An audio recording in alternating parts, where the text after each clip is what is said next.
Nah, 1440 tahun lebih dah. Kalau kita kira jarak jauh masa mari tegak hari tu 1000 lebih. 1000 tahun lebih dah. Tu hari raya kata waktu asar dah. Nah, kalau kita ukur dengan learning dah, buat kali dekat-dekat nak masuk lubang tanah dah.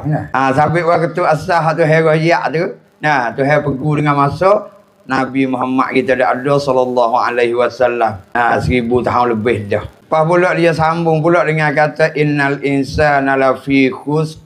Nah, sesungguhnya manusia pakai umum belaka tak ada kira dah. Dia sebut kata manusia ni umum belaka. Semua tu dia orang habis.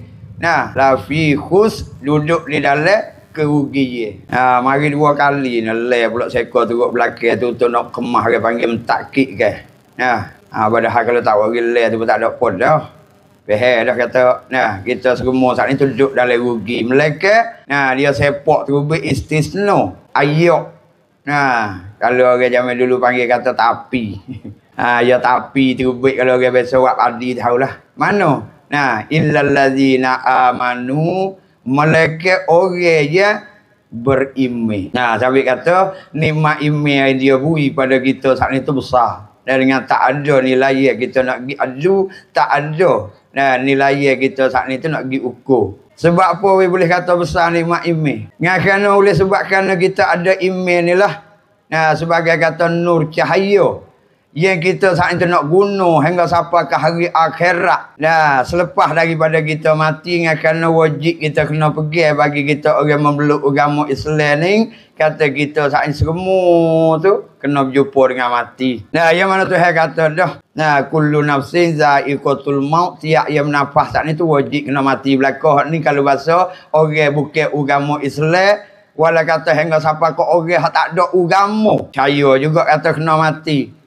Hingga siapa kau lebih lagi pula tambah atas pada tu orang tak percaya kata mati boleh kena mati. Sampai tak ada siapa dia tukar langit siapa masa ke la yastakhiruna sa'ata wa la yastaqdimun. Dan apabila siapa masa tak lewat wala kata satu saat dengan kata tak terdahulu wala kata satu detik. Tu percaya belaka kata kena mati. Kalau tak percaya pun kena mati. Tapi hendak jadi masalahnya buku hidup kelik lepas pada mati. Hak ni hidup kelahi. Hak ni hidup bergelidah dengan orang agama lain, dengan orang agama asing, setengah pada setengah saat ni tu tak percaya kata kau mati tu hidup kelik. Buku mati tak ada siapa dia bertekan, tak ada orang tak percaya, tapi buku hidup kelik lepas pada mati ni lah hendak jadi masalah. Di semasa Rasulullah sallallahu alaihi wasallam duk dakwah ataupun duk sebar iman.